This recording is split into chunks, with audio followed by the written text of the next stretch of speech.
Kalian tahu, ini bukan tak tertangkap ataupun DPO, bukan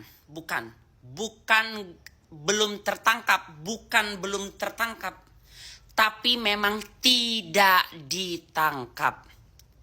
Ya, garis bawain, bukan DPO, bukan belum tertangkap, tapi memang tidak ditangkap. Itu pembukaan dari hasil kasus si Vina ini setelah aku menonton filmnya, dan memang itu terjadi. Logikanya gini ya, kenapa Entok berani ngomong? Semuanya persis terjadi dalam hidup aku, gak rekayasa, rekam jejaknya ada. Jadi aku itu pernah bermasalah dalam sama suatu tenaga militer. Ya, aku terancam mau diculik. Jadi ringkas cerita, aku ngadu nih sama pomalnya lah gitu kurang lebih ya, sama polisi di atas polisi. Pokoknya bagian atasannya. Nah, di situ mereka sama sekali bilang kan nggak tahu, nggak kenal ini bagian mana. Intinya yang mengancam aku itu, yang melakukan tindakan nggak bagus sama Entok itu sama sekali nggak terlacak di mana. Tapi tahu nggak? Setelah aku datangin kantor itu, besok malamnya, belum lagi berapa menit dari aku yang ngomong masih di kantor itu, belum lagi pulang ke rumah, itu langsung komandannya, atasannya itu menurunkan satu kompi kurang lebih gitu. Bahkan ada utusan dari yang agak sedikit di bawah dia tapi termasuk punya jabatan itu menjumpai Entok untuk tabayun. Ya tabayun ya, ataupun secara kekeluargaan. Udah, padahal tadi asli ku bilang nggak kenal, kata orang itu nggak tahu, luas, banyak, segala macam. Jadi seperti itu juga lah si Vina ini. Bohong kalau sudah dapat 8 orang yang sudah dipositifkan tersangka, tidak bisa mengetahui siapa otaknya, ya kan, bapaknya kerja di mana si oknum ini, ya kan, namanya siapa. Jadi itu nggak tahu kepihakan penyidik saat itu. Bohong, 1000 juta bohong. Nggak masuk logika kali. Jadi ini insting Entok ya, sesuai dengan skenario yang terjadi dan sampai film itu didokumenterkan. Jadi bapak si Egy ini, otak pelaku ini agak lumayan punya jabatan. Ada link di dalam, ada jabatannya. Makanya dia begitu arogan, sombong untuk di wilayah itu, ya kan, anaknya ini, karena dia tahu bapaknya punya jabatan. Ditambah lagi kenapa bisa tidak tertangkap, karena memang bapaknya agak lumayan jabatannya. Dan saat itu 2016 belum Bapak Listio Sigit ya, jadi saat itu masih kayaknya kurang lebih Bapak apa ya bersama dengan jajaran Ferdy Sambo. Jadi memang war banget ya kejadian ininya, supaya dia bisa di backup supaya tidak tertangkap. Nah, baru ini percis banget juga kejadiannya seperti kasus yang Entok pegang.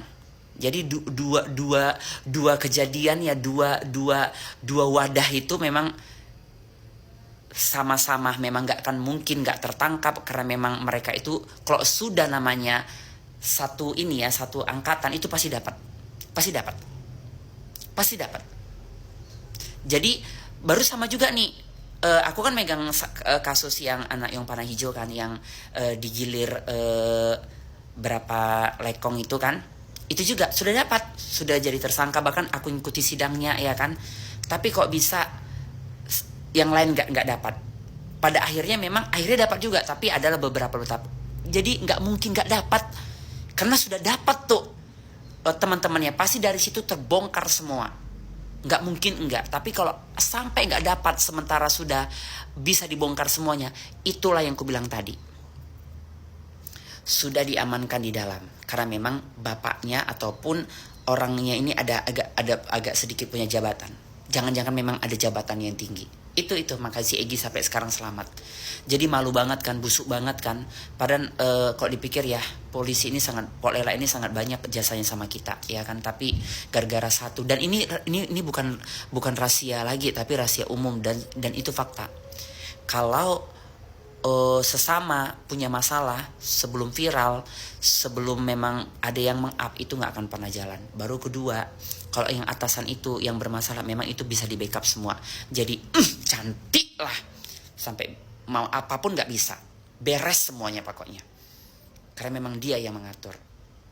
Dah, baru Ini udah beres nih ya masalah kehukumannya ya.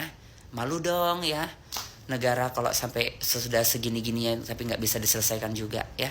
Kalau katanya diindikasi ganti identitas, nggak ada, ganti identitas, nggak ada. Mau ganti identitas, mau ganti nggak identitas, positif sudah tahunya polisi tapi tak berdaya penyidik karena atasan yang memerintah. Udah. Nah, ini lepas dari masalah hukumnya, kembali masalah ke sosial dan pendapat Ento untuk menjadi di tengah ya. Jadi, apapun ceritanya, mohon maaf lahir dan batin kalau memang bicara Entok ini mungkin baru Entok yang berbicara seperti ini. Dan memang di film itu tidak mungkin ditonjolkan hal itu. Tapi Entok harus bilang, bagaimanapun Vina tergolong anak yang liar. Anak yang liar, anak yang kurang kasih sayang, anak yang butuh perhatian dari banyak laki-laki. Kenapa? Karena orang tuanya tidak bersama dengan dia, ya. Orang tuanya lagi nggak sama dia, sama persis sama kasus yang aku pegang anak yang warna hijau itu. Mamanya ada lagi di luar negeri, bapaknya memang ada, tapi ya begitulah, sampai mana sih seorang bapak-bapak, kan gitu kan. Jadi dianya curah kasih sayang itu pun kasih sayang seorang nenek sampai mana. Sama seperti kasus yang aku pegang, dia tinggal sama neneknya, tapi pada akhirnya percis semua dari jenis-jenis akunnya gitu ya kan, posting dengan kealay-alayan ya, caption dengan kealay-alayan, banyak yang buat kenalan langsung ajak cak cucuk jumpa, akhirnya dikeliling-kelilingkan, terjadilah penggiliran. Sama seperti itu kasus aku pegang gitu ya. Anak mana yang panah, WA oke, dikasih dia kan, udah akhirnya jumpa di simpang, bawa jalan-jalan, akhirnya bisa di Cebolon ya kan. Sama kalau yang di sini yang aku pegang 14 lekong yang menggilir dia dengan usia dia anak SMP 2 tahun, kelas 2 ya. Nah, jadi itu, jadi di sini nilai sosialnya Ratu jangan jadi anak yang liar. Jadi Vina ini bagaimanapun anak yang liar. Kalau nggak liar, walaupun katanya pergi sama si Linda, apalah intinya liar ya. Kalau nggak liar ya apapun ceritanya nggak akan mau lah goncengan sama yang baru laki-laki baru kenal apa ya, malam-malam lewat dari kegelapan segala macam ya, sehingga berpotensi untuk dibegol kan gitu. Jadi liar dari pakaiannya juga termasuk anak yang liar. Kalimat Ento liar ya, Ento nggak bisa positifkan ABCD, nanti banyak hati yang terluka, tapi intinya liar. Liar, liar. Jadi kalau anak yang liar ya seperti itu ya. Jadi liar di sini udah pasti kurang semua kan, sosialnya kurang, dekapan kurang, perhatian kurang, agama juga kurang.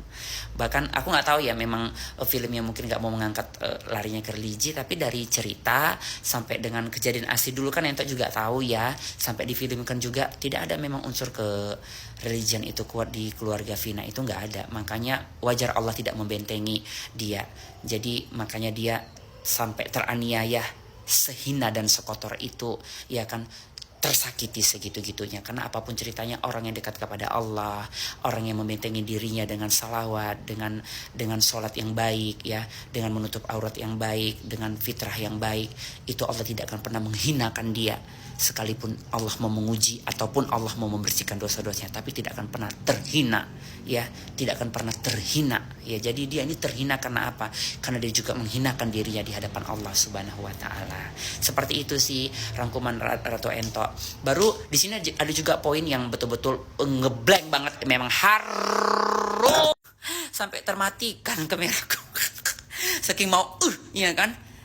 Ini buat para orang tua ya, jangan pernah mengajarkan anak yang nggak baik, walaupun itu sehalus sutra. Contohnya di situ Mama Vina mengatakan tarik, tampar, kasih malu dia, tidak boleh, khususnya untuk perempuan-perempuan asli ya. Kalau war-weror mau barbar ya, siapa juga yang memperebutkan dia. Tapi kok namanya perempuan, itu pasti nyusuk banget saat dia berkata tajam, berlaku tidak baik sama seorang laki-laki ya. Karena ada pengalaman aku, dia juga begitu ya, karena cantik manis segala macam, agak lantam, akhirnya wajah dia penuh dengan jerawat dan gak kawin-kawin jadi perawan tua ya. Jadi seperti itu juga. Jadi di situ orang tuanya mengajarkan kasih malu, tidak boleh mengasih malu orang, mau siapapun dia ya. Kalau nggak suka ngomongin nggak suka, kalau nggak mendingan diem ya, karena saat mengasih malu risikonya juga sangat besar. Itu sih, durasi sangat sudah begitu panjang aku menjabarkannya ya. Jadi jangan jadi anak yang liar dan jangan dikasih uang yang haram anak kita supaya tidak menjadi